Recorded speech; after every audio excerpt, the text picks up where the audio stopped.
Welcome to Three Thoughts On. Thank you everybody for being here. Three Thoughts On live from Lake Nona. My name is Rafael Andrade and I'm your host today. Today we have a very exciting event, at least exciting for me. I hope that at the end of the evening, all of you here with us today and on the live stream on YouTube and Facebook feel as excited about the topic today as I do. This event is kind of a kickoff for the Mega Health Jam that is taking place right at this space on September 6th to September 8th. And that is basically an event where we have basically a hackathon where we have a variety of people coming together to find solutions to problem statements in the health industry. So it's people that are interested in improving the quality of life, for us, working with healthcare providers to solve some of these problems. My guest here today is Enrico Marcelino. Enrico, thank you very much for being here. How are you today? I'm good. Thanks for putting a little English on that.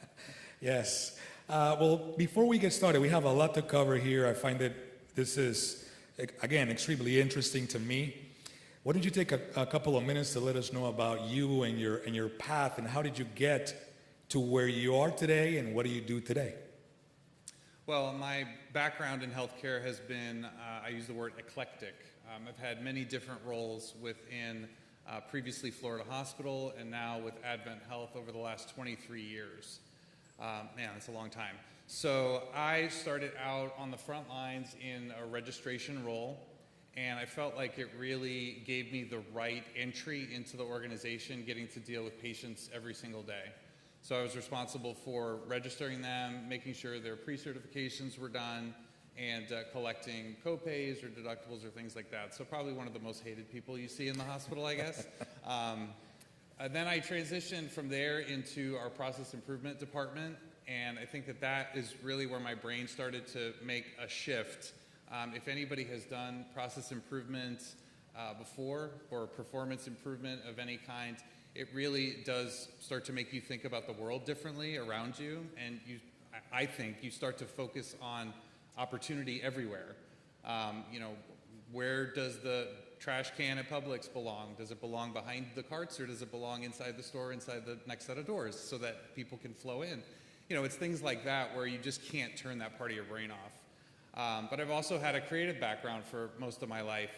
Started out acting at a very young age and transitioned into a production role in education at UCF.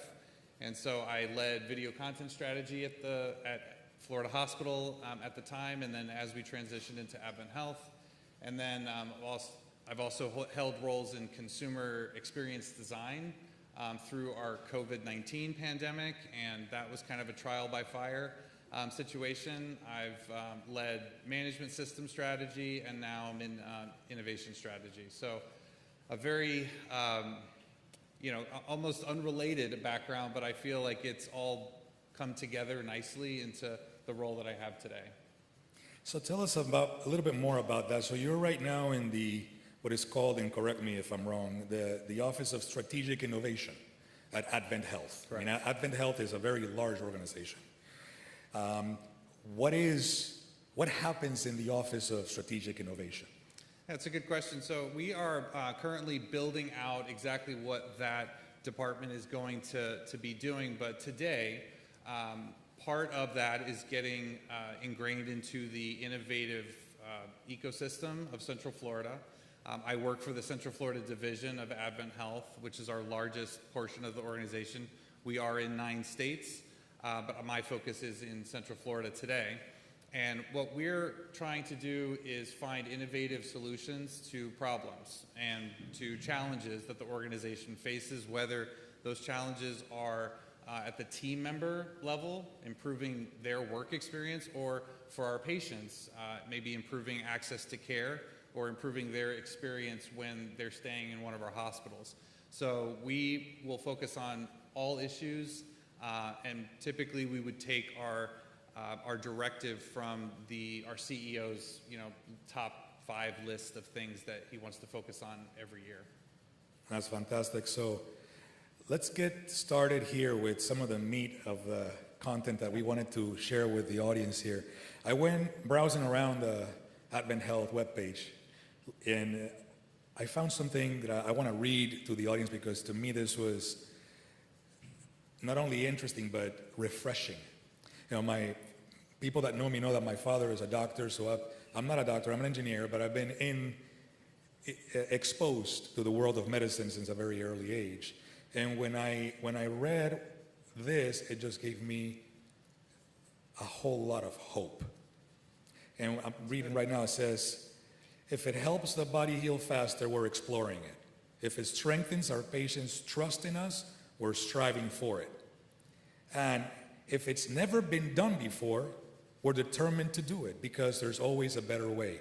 It is our responsibility to pave that way from discovering new treatments through clinical studies to redefine personalized medicine and harnessing the power to heal body, mind, and spirit.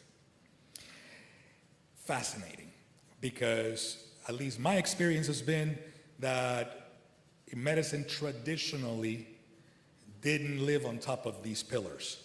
Medicine traditionally was trauma-based or disease-based. My father would always say, if you get hit by a bus across the street, go to the ER. You need to get fixed up, right? But if you're trying to prevent, it's a different story, right? So can you expand on that? This is exciting news. Tell us a little bit more about this. Yeah, I think a mandate like that it's a huge responsibility, right? Because everything that we do needs to live up to those words. And the way that we're trying to do that today is focusing on the whole person.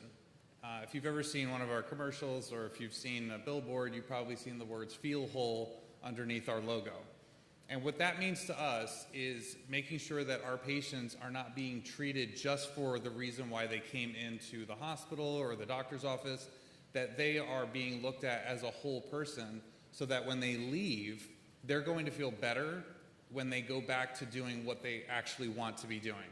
Because the reality is nobody wants the product that we sell, right? That's a unique business model where nobody wants to have to use us. Nobody wants to come to the hospital. So when we are seeing patients, our focus now is to treat them body, mind, and spirit. And as an industry, healthcare has traditionally not done a fantastic job at the mind part, right? There are mental health facilities that are designed specifically to treat those issues. There are mental health physicians, but traditional acute healthcare has not really played in that space. It's been more of a handoff type of relationship.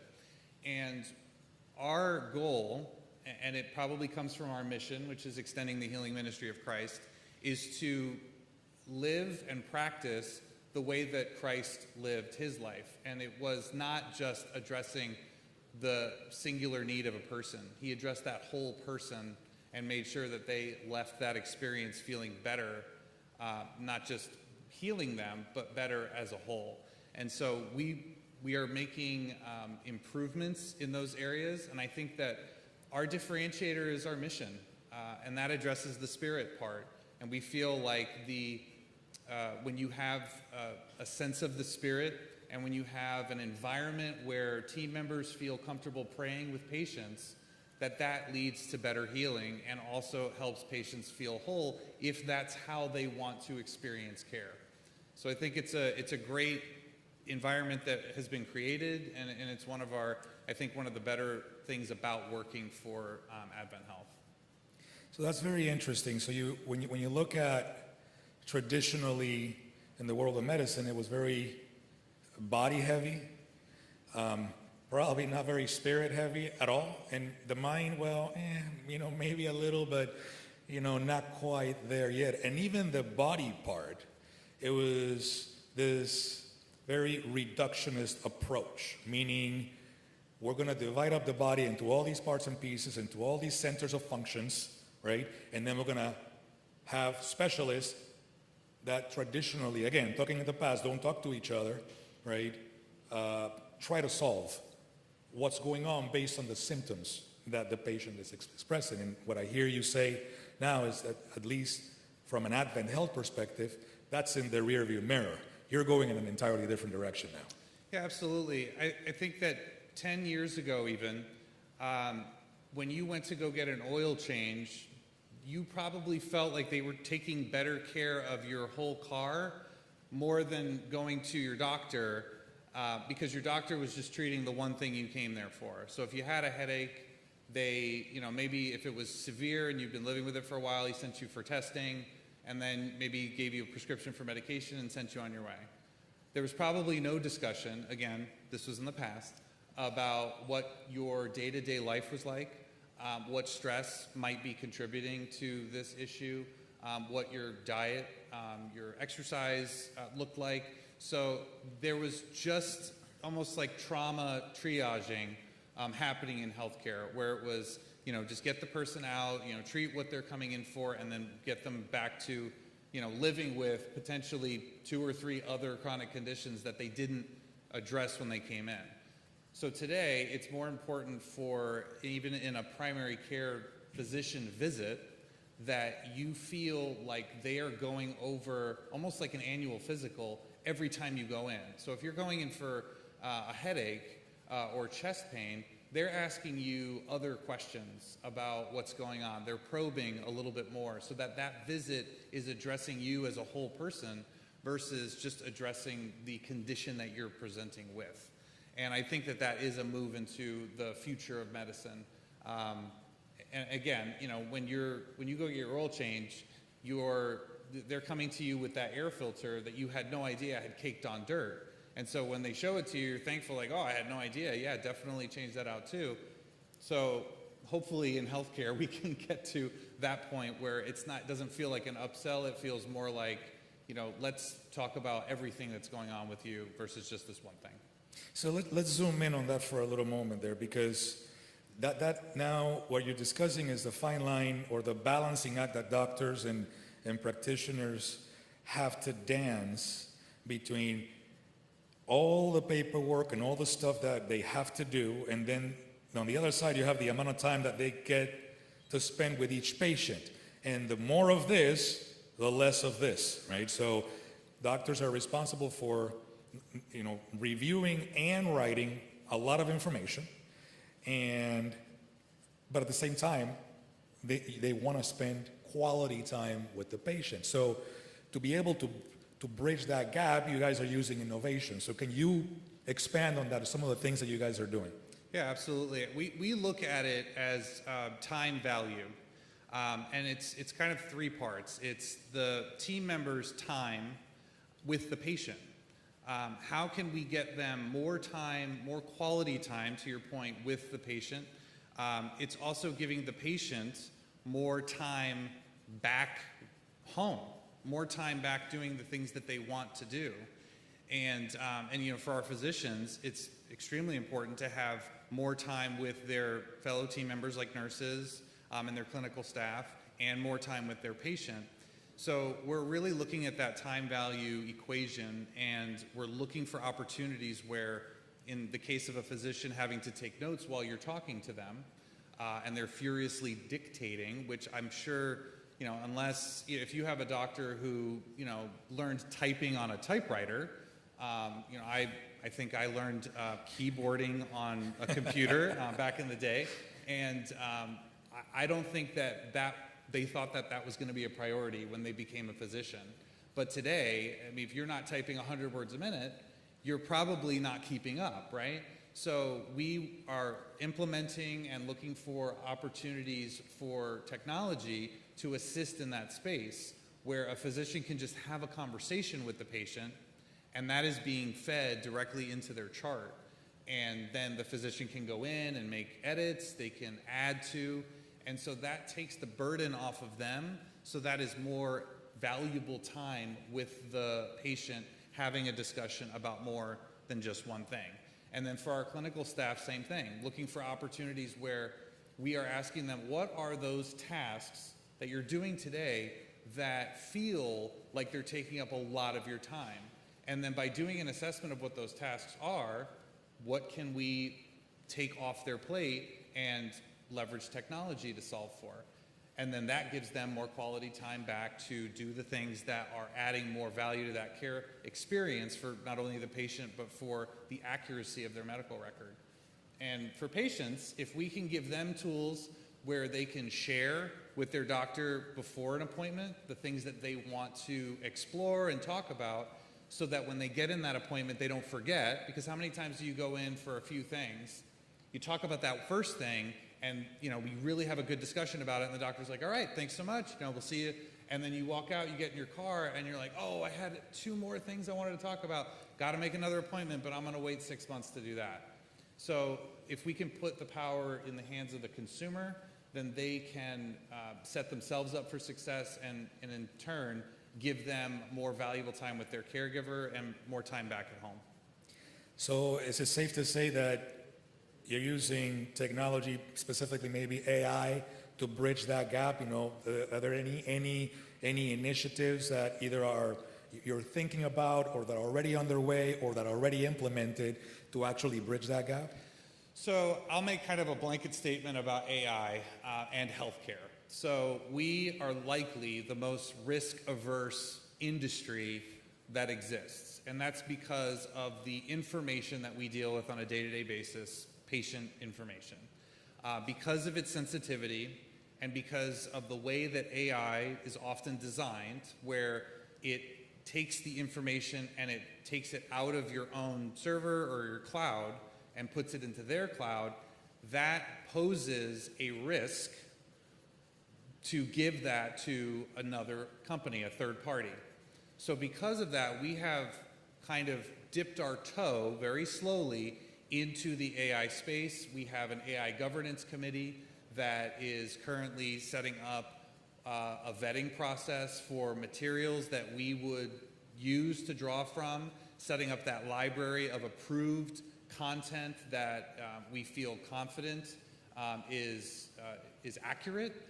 And so we are keeping patients' information safe, but there are AI tools that can be used to just kind of sit on top of our electronic medical record with, let's say, a preloaded criteria, and it's just reading the patient's chart in real time. So it's not leaving, it's not posing a danger to that information going away. It's simply cross-referencing with a preloaded set of criteria that comes from a governing body for healthcare, and then it's giving a recommendation to our caregiver of this is what you should do, or this meets the criteria for this level of what the patient should be categorized at. Whereas historically, that is on the nurse to decide. So the nurse is having to use their experience, their education, and their knowledge and whatever reference material they're accessing to make those decisions. And now they have a higher confidence interval because they've got kind of a tool there to tell them this is what it should be based on everything that's in the patient's chart. So they could say, that's exactly what I was thinking, boom, done.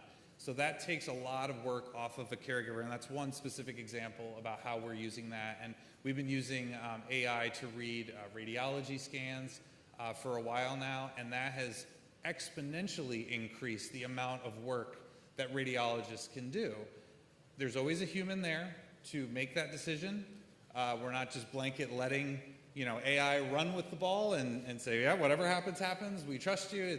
There's always somebody there to be accountable and to make sure there's checks and balances. But it's become an incredibly useful, powerful tool when implemented in a safe way. And so again, we're going slow. Very interesting. So let me make a statement here, and then you can keep me honest and see if I'm following, because again, this is very exciting. So we live in interesting times right now where, specifically in this country and maybe in other developed countries, where more and more people are feeling a level of distrust, because of the things that we talked about, how things were being done in the past.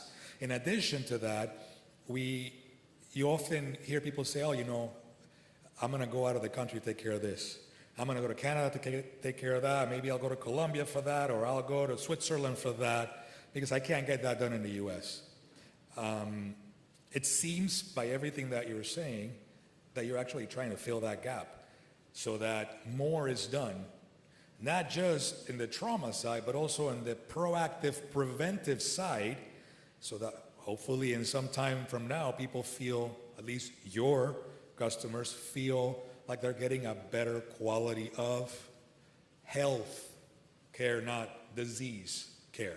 Is that fair? Yeah, absolutely. I think that one of the benefits of social media is that it's made the world smaller. And we have access to information so quickly that things that used to be something you'd have to rely on word of mouth or experience it yourself to even find out that this new thing is happening in the world, now you can just see it on TikTok, Instagram, X, whatever your platform of choice is. And things like the kind of curated health, diagnostic experiences that are happening overseas, where you fly over there and you stay in a very nice hotel, and the facilities you go to, you spend an entire day and you get a battery of tests done, and they give you your results and they talk through what your follow-up care should be. A lot of Americans are going and doing that. I think that the going rate for something with like cancer preventative care is like $800 for the day. For all the testing, which is, it's from a healthcare standpoint, even coming out of pocket that much money for all of those tests is an unbelievable deal. We would not know that existed if not for social media, because somebody who is of influence in the organization would have to go do that or hear about somebody that did that and share their experience. But now you've got influencers that are just sharing that on different platforms, so we can see exactly what that experience is like and then bring it to our Cancer Institute leadership or bring it to our consumer experience leaders and talk through how do we curate this type of experience at home. And with the amount of demand that's coming in Central Florida, 100,000 people a year are going to be moving here. The healthcare space needs to continue to grow. So it's important for us to create downstream revenue opportunities, but this is also just doing the right thing, right? It's providing people with tests that they probably normally wouldn't get because the route to get there would be difficult. Go to your primary care physician, say, I'm scared about colon cancer. And it's like, well, do you have any symptoms? I don't know. And then it would be difficult to get to a specialist with no real symptoms. And then for the specialist to order the test, the traditional healthcare path is more difficult than what you're seeing in other countries.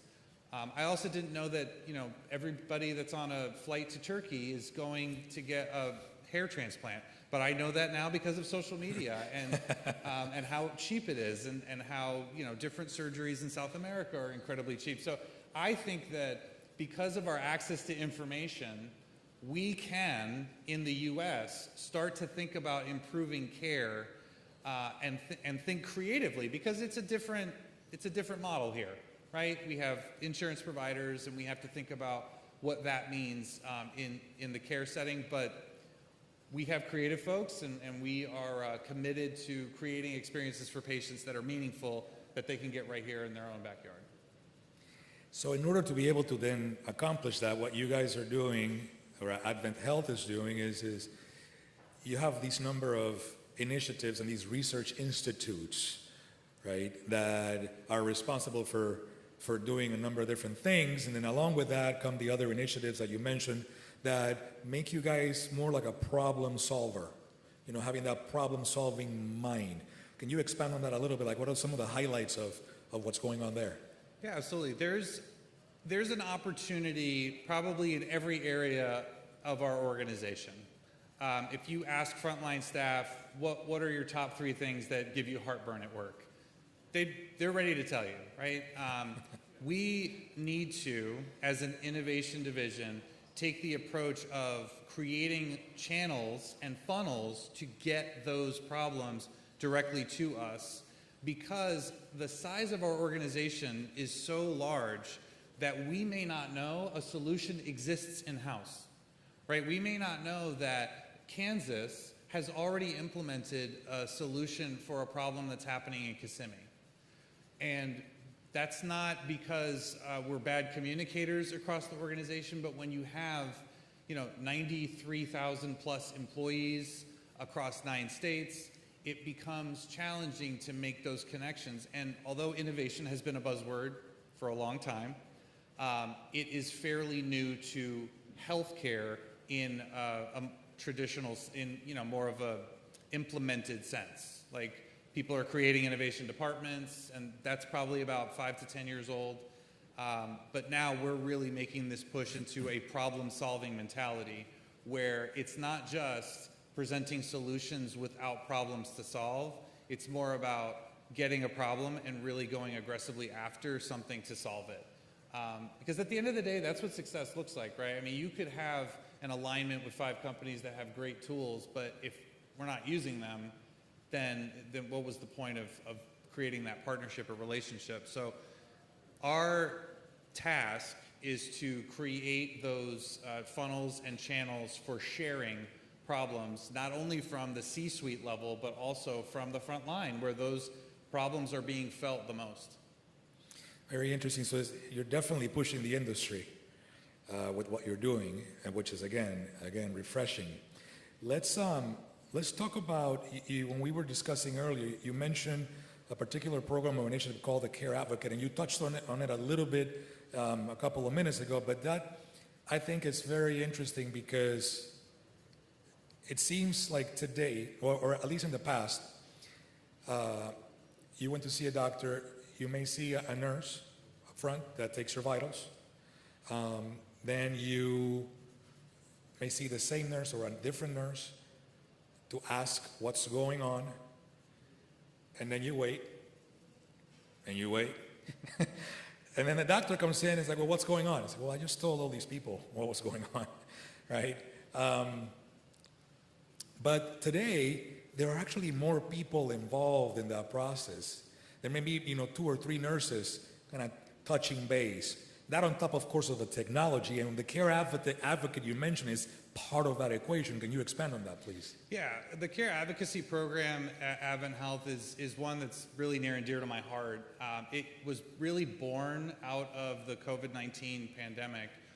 While discussions had started prior to that, back in 2018 and 19, COVID was really an accelerator for a lot of different initiatives and, cut through all of the red tape because patients needed it, and we were in a unique situation where they weren't coming to get care in our facilities. So you've seen like virtual care has been expanded across a lot of different specialties versus it was really narrow, like urgent care prior to COVID.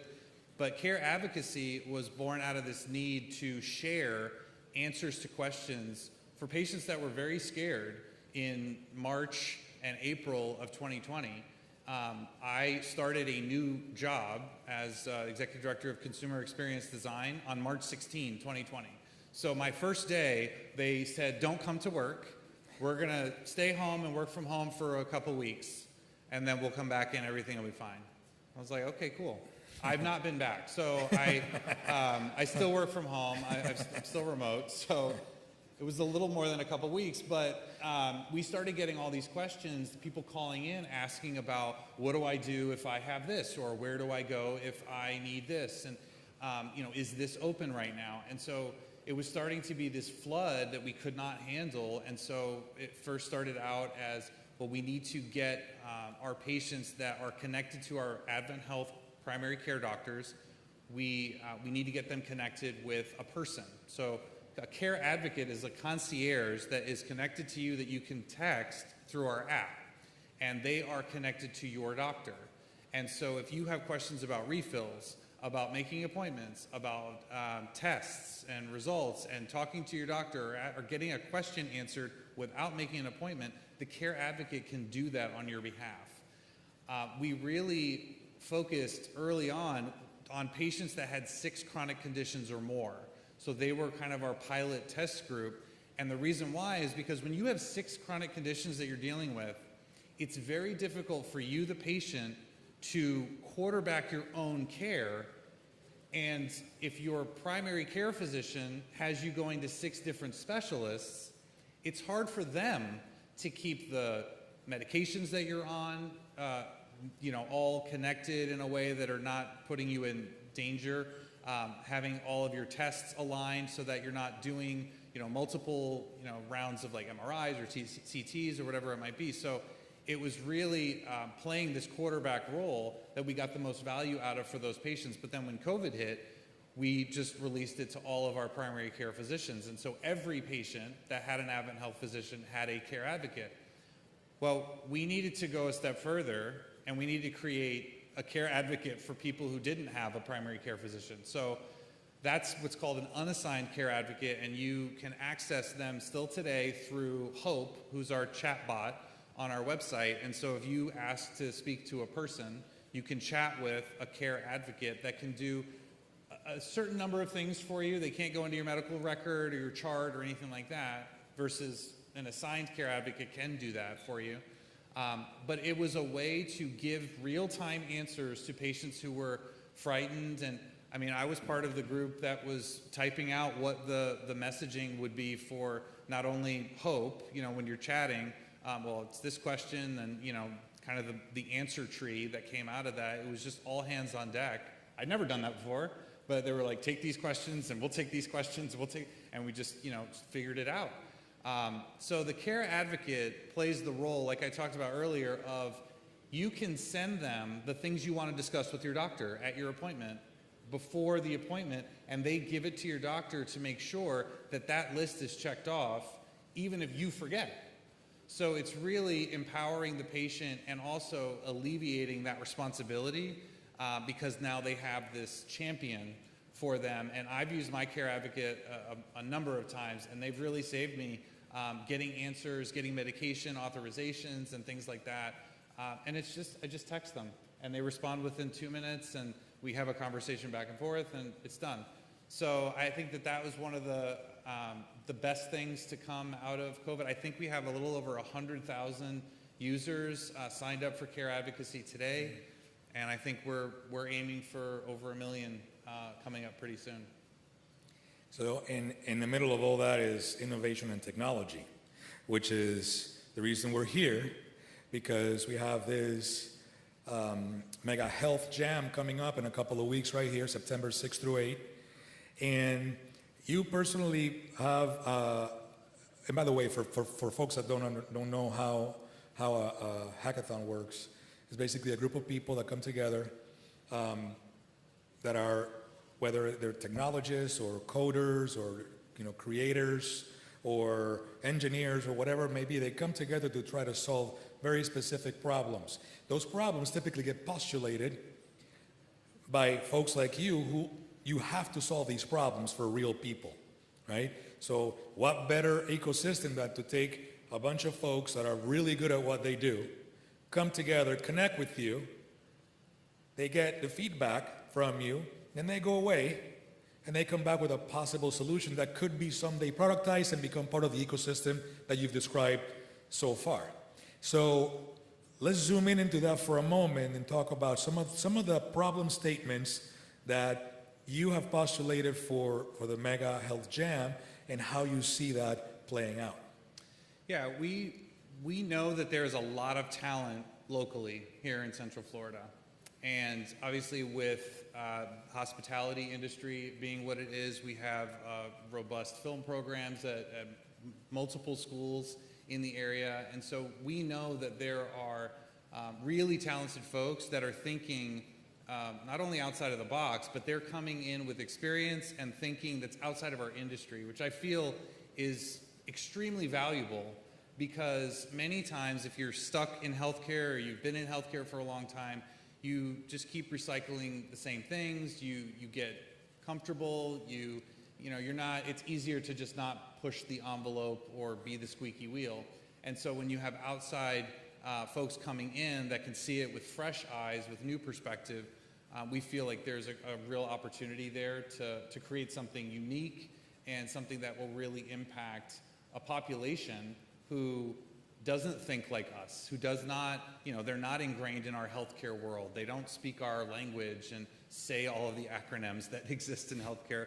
So, there are things like, we talked about Mind, in the mind, body, spirit model being an area that we are focusing on in, kind of for the first time in a way that we're taking ownership of it.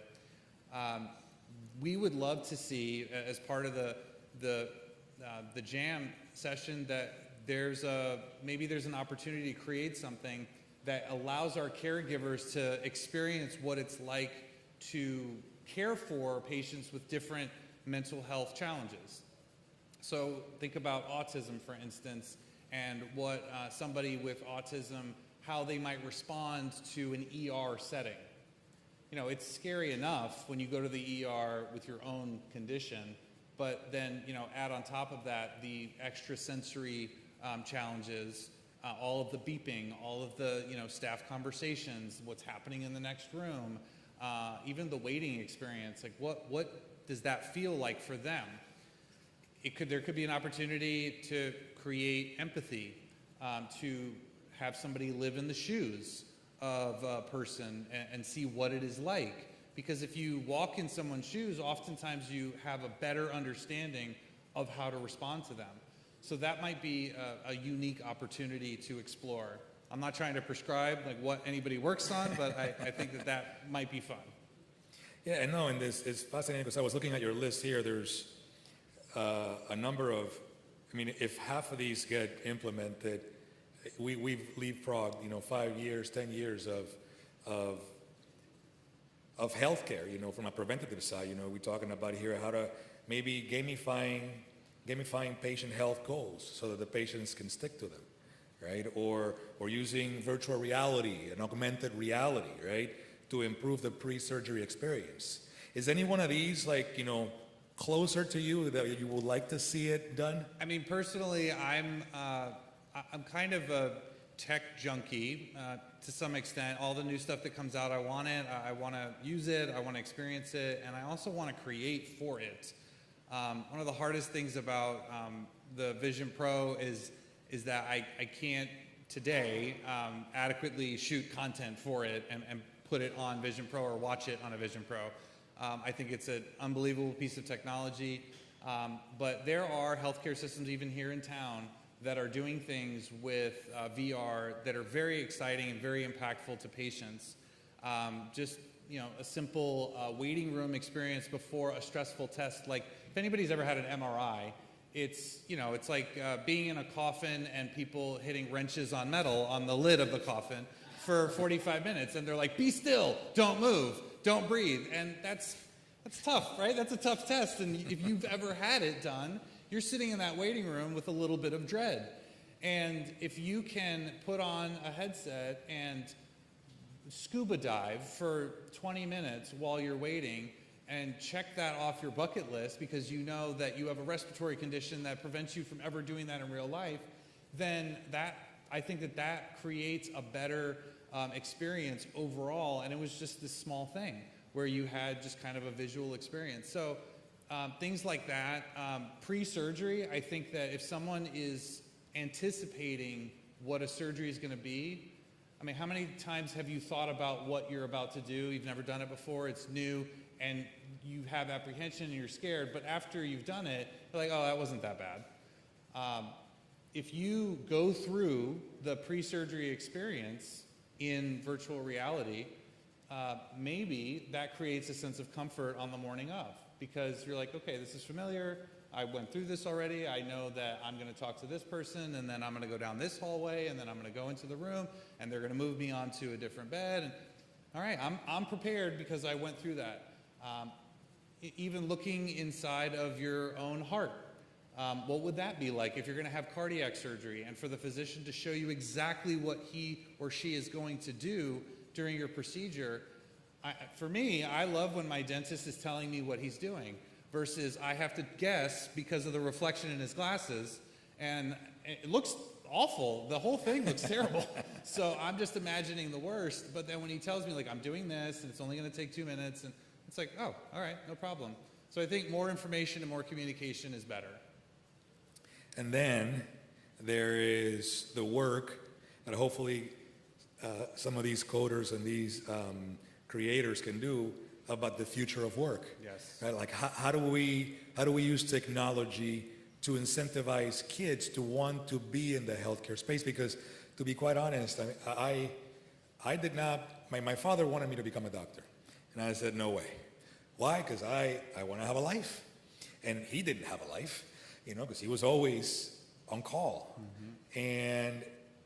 But things are different now, right? We have technology, we have new processes, new procedures, and some of the things that you put in there, I was like, well, how do we use AR, VR, or whatever is available out there to incentivize young minds so they want to be part of this process? Yeah, this is a industry-wide challenge that we will be facing over the next decade. One thing that happened during COVID was that we all really celebrated our healthcare heroes, right? But it became a scary job to have during that time for our healthcare heroes. So they already deal with patients that have airborne things that they're coming in for. So it is a challenging space to work in pre-COVID. So now you have this idea of a potential pandemic situation. It really scared a lot of people, I think, from joining medical schools, nursing programs.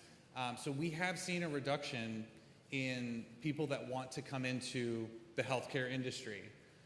Because of that, we are going to experience a shortage in the next 5 to 10 years. So we have to think about not only how do we recruit better, how do we make our environment of care better for our team members so that they feel like that job is one that they feel fulfilled, that's not scary, it's an environment of love and care and empathy. We need to incentivize, to your point, our young future healthcare workers, and I think that there's a way to make the things that happen in a healthcare setting exciting in sort of like a gamified way. Is there an opportunity to have people do things that our nurses do or our doctors do, as far as getting comfortable drawing blood? I mean, I don't think any of us like getting our blood drawn. The nurses don't like drawing blood. I mean, they're not vampires. I know that it's their nickname, but they don't enjoy it either. So how do we go from practicing on an orange, which has been kind of the legacy best practice for figuring out how to be a phlebotomist, how do we start earlier with people getting comfortable with things like that? Or how about robotic surgery? How do we get kids to experience that and have a vision for what their future could be? I got to try out a robot scenario at an event once, and I was like, I missed my calling. I should have been a robotic surgeon. But it was a lot of fun to make a suture. I never would get to do that in real life, and it was an event that was at the Science Center that I pushed a kid out of the way and I did it instead of them. But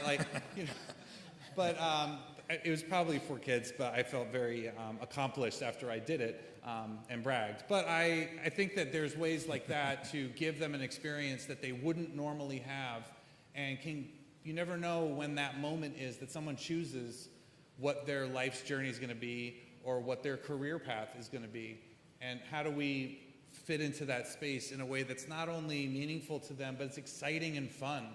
Healthcare shouldn't be scary. It should be this place where we're fixing people, we're healing them, not only the problems that they're coming in with, but their whole person. Well, this has been fascinating for me. We are now at the time, I want to be respectful of your time, thank you. Of course. But we want to open the floor for questions, and there's a microphone somewhere around. There you go, Isabella has it. Are there any questions from the audience? We have one over here in the front for Enrico.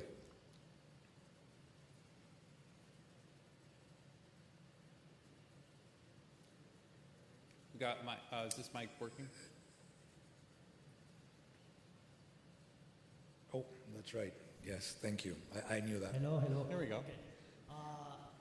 Enrico, this to be honest, it's been a great experience to listen to what you have to say. That's very kind. Thank you. It's like you are giving us hope to, I mean, we all have to use the health care service at least once in Right. our life, you know. So you bring a lot of hope. My question is, you are a futuristic person, you know, you think ahead, you are a visionary, like a lot of things, like a lot of people in this room. So there is something going on with Elon Musk and Neuralink, that device that he wants to implant just to help the quality of life, according to what he said. So how AdventHealth related to that futuristic thing that is going to happen at some point? So do you go along with that of implanting chips to improving the quality of life of people, or no? So yeah, it's a good question about basically new technology.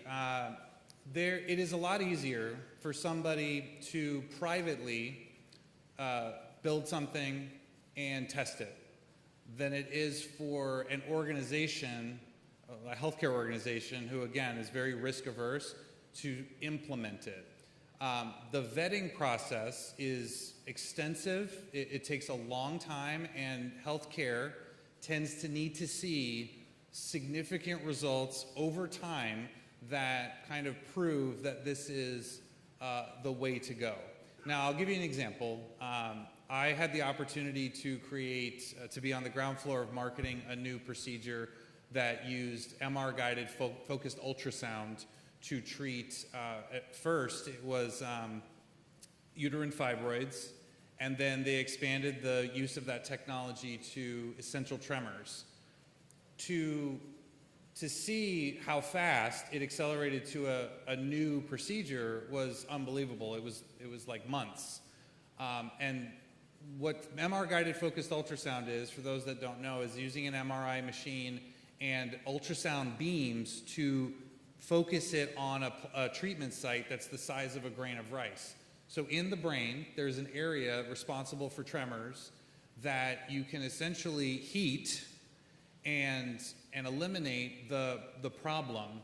And the most amazing thing about this procedure is that you see the person being healed in real time because they're awake. So the procedure begins. They're unable to write anything. Their signature looks like chicken scratch. They can't make a spiral at all. They're all over the paper. And by the end of the procedure, they are signing their name. They are writing. It is changing their life. I mean, these people can't hold a cup of water or coffee. So that technology, we actually adopted in AdventHealth before it was being paid for by insurance. And so before it received full Medicare approval, it was kind of an elective procedure, but it had gone through years of success and testing, and so we felt comfortable adopting that, and we've been doing it out at our Celebration campus for a few years now.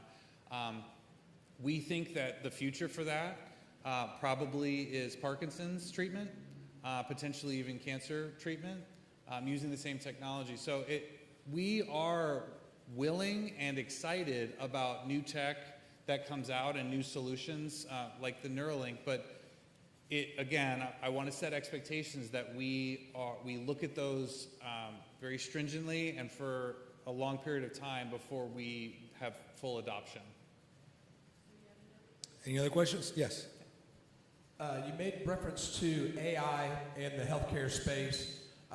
What do you see that AI is accelerating right now that would be in the parameters of being safe, HEPA certified, that type of stuff, that you know that AI is going to be playing a different type of, elevating the level of healthcare?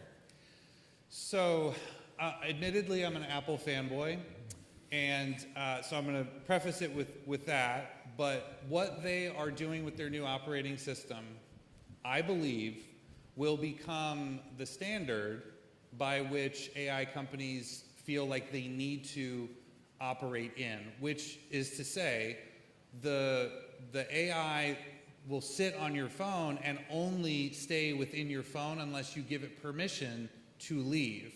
and it's acting as kind of a virtual assistant on steroids, hate that term, but essentially that it's looking at your own information that sits on your phone and stays within that. For healthcare, that is near and dear to us because that means that the patient information doesn't leave and that we can have AI be a tool that looks at our medical record and then can give recommendations to our clinical caregivers. It can give information to our patients. We can do things like creating a digital twin where, let's say you have a specific condition you're coming in for, and we have accessed a database of cases where we have a person that kind of resembles you digitally. That we don't have names or anything, but same, BMI and same age and same condition they're presenting with. Maybe you're saying you have one thing that's wrong with you, and this person came in with 3, and that nurse now has a prompt that says, maybe ask if they have these 2 things too. And when you ask, they're like, oh yeah, that's been hurting for like 2 months. It's like, okay, well, we're not only going to send you for a CT, we're also going to do an ultrasound of your foot. And that's where we get to a more, use your term, functionally integrated care model where it is treating more than just even what you're coming in for. So we're excited about that becoming how people see AI in a safe way, where if it, and I'm not discounting the capabilities of like a ChatGPT or Jasper or anything like that, where those models are going out and they're harvesting from kind of all data and then feeding you information. That's also helpful. But when it comes to patient information, we're definitely going to be very late adopters to having that sort of integration. I hope that's probably a long answer to your question, but I hope that was helpful. Okay, so I'm going the next step after AI and after we start actually using these tools. So I've actually worked in the field of 3D simulation and 3D printing for medical. And one of the problems we had was patient data, even if you de-identified it, the systems in the hospital don't allow for export. You have to basically put it in a physical media, like a CD, or you have to be on the network, and you basically can't export that to make use of the data, even if you de-identified it. And it's a real, as far as trying to innovate, it seems to be a main limiting factor in really making some cutting-edge software. One of the things I found that even the 3D printing industry needs is developing software that you can have on the tablet that'll allow a doctor or surgeon to create a tool that's specific to a patient and also is modifiable at an engineering level with ISO and other types of things that will, you could bake into the software and into the process itself. All of that is limited by the fact that this data is firewalled and held in a very old-fashioned methodology of holding data. Yeah, for sure. And I think that where we have seen some improvements in that area is in the area of creating personas of patient data. So it's leaving off those key identifiers that would say it's this patient when sharing that data. So we have partnerships with companies that have access to massive databases of third-party, basically other healthcare systems, patient data that does not have those identifiers, so that we can, with our data integrated, build a better model of what our patient population looks like across our whole organization, all 9 states. Those are helpful in marketing, in research, and creating subsets of the population. It's probably not helpful to not have an identifier that you can kind of point back to when you're talking about a specifically engineered piece of equipment.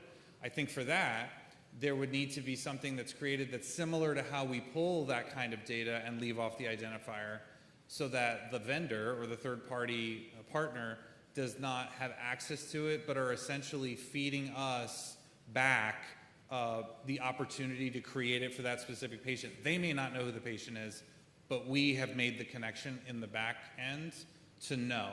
So I think that that's, what I'm describing as a workaround. I'm not in that space, but I will say data analytics across healthcare, and I've talked to healthcare companies across the United States. Data analytics is in its infancy when you compare it to other industries in healthcare. I'm not talking about access to data. We are data rich. We have not centralized it. We have it siloed. So if you want data on our team members, that's with HR. If you want data on patients, that's with a clinical analytics team. If you want data on radiology patients, that's with a different team. Like, all of it is extremely siloed. And so the question becomes, do you create a process to integrate them and make them centralized, or do you create a platform potentially that you would just run a query and it has access to all the different data so that you can be fed that? And so I think it would be a part of that construction where you could share only the specific information that you would need to create the tool. Are you aware of any similar to large language models where it's studying like all the different languages out there, or all the different all the different structured information to all the different MRIs and CT scans? Because I went to get an MRI, and the second they turn off the machine, all that 3D data is lost, and they only record the slices that they need. But there's so much data that is being flushed away that if you were to put it into a similar large language model, you might be able to let the AI go, statistically, I know that this is what cancer looks like in a specific organ. And I haven't heard of anybody really doing that yet. So we have been using AI to help us in that way with radiology specifically for a while. It's one of our first implementations of AI with the organization that I heard of. And that has, like I said, exponentially grown the amount of patients that radiologists can see and scans. There is a company that I met with recently that has created a function where they can take the raw data of the MRI and create a 3D exact model of those slices, and then the doctor can manipulate that on a tablet, or if they put on a headset, they can manipulate it in 3D space. They can cut it if they want to, or they can look around it, because a lot of times if you're looking at the slice and you need to see behind the mass or whatever it might be, there might be more information that you need that it doesn't come across the way that you can just flip that head around and it's like, oh, that's exactly what I was looking for. So that company's in early stages. We're going to get a demo of what they're doing soon, but those are the kind of things that I think are really exciting moving forward to create those opportunities for better care. We have time for one more question, please. Okay, in the back. Hi, Enrico. Thank you so much for your talk. I'm a medical oncologist here in Central Florida, too. So, knowing that the artificial intelligence is moving forward in a way that people are going to rely perhaps even more in the artificial intelligence versus in the knowledge from us, from the physicians.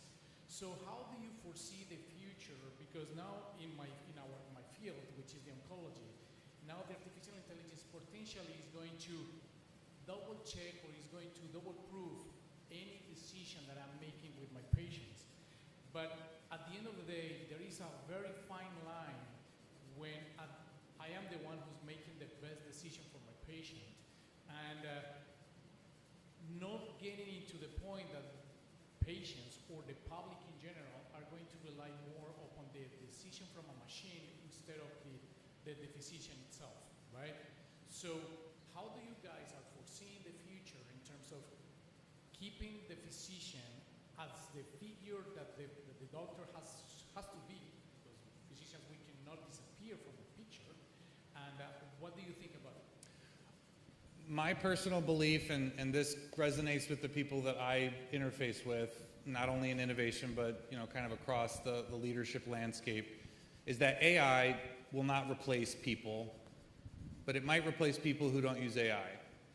So AI should be a tool that you use to do your job better, is my belief.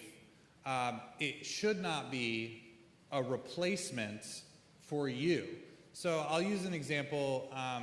Copilot is the AI tool for Microsoft, all of their Microsoft products. We recently got it back in April, and I have tried it a couple times to write an email. I've written the email and then said, Copilot, check it out for me, rewrite it. What do you think? And it is always a very robotic result. When I write an email, this is just me personally, I try to be my most authentic self, but my tone will change based on who I'm talking to, right? If I'm sending an email to my boss, it's going to sound different than sending an email to an outside, an outside company CEO or somebody that works closely with me. Those tones are going to change, and AI, I don't think, has gotten that right yet. So I don't even think that AI can replicate our tone, although I will say, in terms of audio, it does a really great job. Just taking a paragraph of you reading, and I mean, people are doing audiobooks like that now, and it's hard to tell that it's AI. So I will say that in the creative spaces, I don't think video, we're even close. I worked in video, so maybe I have a more discerning eye, but I do think that AI can be a helpful tool to anybody that uses it, and it can make their job faster and easier, but it should never replace the person. So in your case, AI should be a way for you to feel more confident in the decisions you're making, because now you've got not only your expertise and your knowledge, but you've got whatever the database is that is feeding that recommendation, or looking at thousands and thousands of scans that are similar to the one that you were looking at without AI, and then sending you a result that is similar to how you, based on you looking at all of those scans, can identify the right thing. That's another helpful tool to give you a confidence interval that's just higher. So I think that a human will always need to be involved, and a human should always feel that they're accountable for that decision. They can't say, well, AI made me do it. So as long as we're, especially in healthcare, as long as we're still staying accountable, I think that's what's most important. Well, Enrico, this has been fascinating. I thank you for your time. My pleasure. Thank you, everybody, for coming. Those of you who tuned in, thank you. And we'll see you on the next podcast. And please don't forget, September 6th through September 8th, right here, is the Mega Health Jam, where we're going to be addressing some of these problem statements, and hopefully we'll come up with some solutions. It'd be great. I'm excited. Thank you. Thank you. Thank you. Thank you.